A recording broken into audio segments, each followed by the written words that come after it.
Hello and welcome to my Age of Wonders 4 build guide. The build guide today will be based on the Stormbringer unit. It's a tier 4 skirmisher unit. You can get it from the Tome of the Stormborn tier 4 tome, and you can build this unit with draft rather than summoning it. It's a skirmisher unit, so it has both a melee attack and a ranged attack. Its melee attack isn't quite as good, but it's still nice to have because you can run in on archers or mages or things like ironclads or shrines of smiting that really don't want you near them. But most of the time you're going to want to be using this throw storm trident. It only costs 1 action point, so you can run around and get in the perfect position and then throw it. It does a huge amount of damage, 28 damage, half of which is lightning damage, which is a great damage type to have.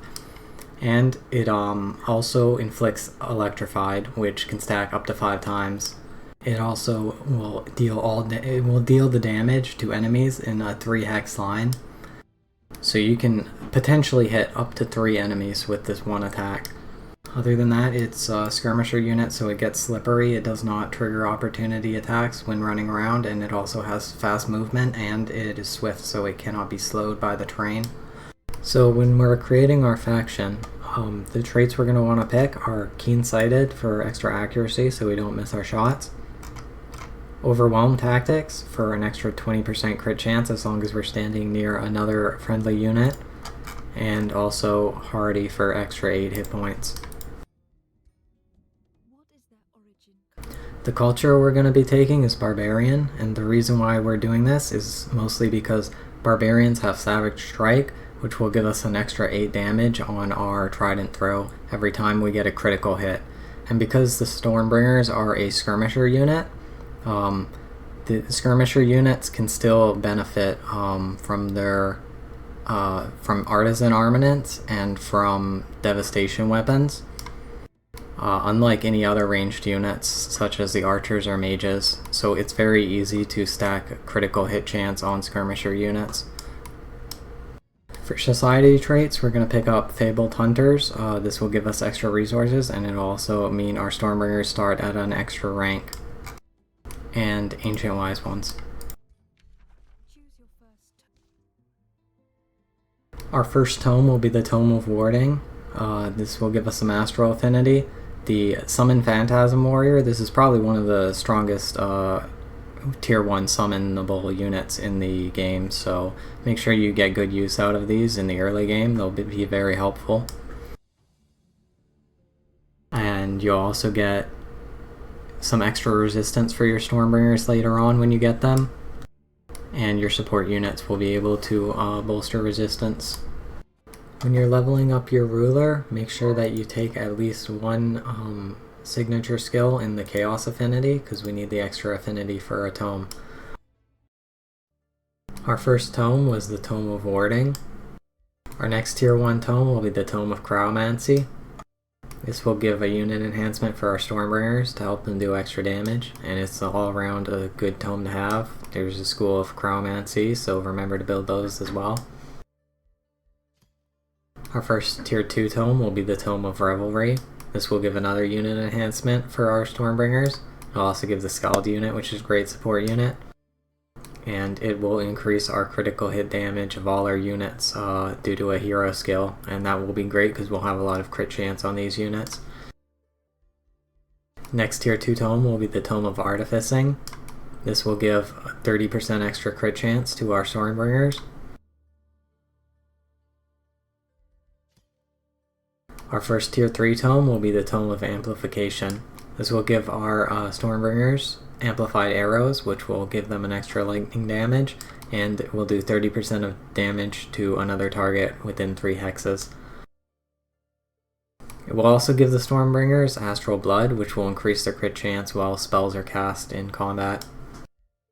Our next tier 3 tome will be the Tome of Devastation.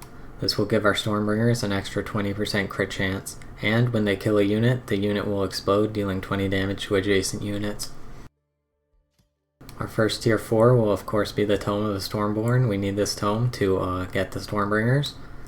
It also has some bonus for coastal cities if you have any coastal cities, and it has some very powerful spells. You can use these spells to inflict wet on your enemies, and wet will reduce their lightning and frost resistance.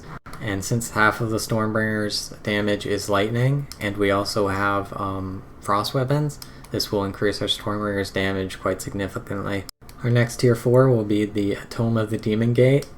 This will give us the Demonkin transformation, which will allow our Stormbringers to fly. It will turn them into fiends, and they will also get a stack of strengthened every time they attack. We also have the Fight for Power ability, and since our Stormbringers are tier 4s, and they are also transformed into fiends from the Demonkin, if you want to have a Balor, you can turn 2 Stormbringers into a Balor if you want a Balor for some reason. Our tier 5 tome will be the Tome of the Chaos Lord, and the big reason we're taking this tome is this Demonic Onslaught spell. It will give all attacking units killing momentum and hastened, so they'll have very fast movement, additional retaliation attack, and when they get a kill, they'll get 1 action point back. And because the Stormbringer's Trident Throw only costs 1 action point, this is essentially giving the units an entire extra turn every time they get a kill. Obviously it only works once per turn, but still this is an extremely high damage boost.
Alright, so I think I killed their entire army without even getting attacked a single time.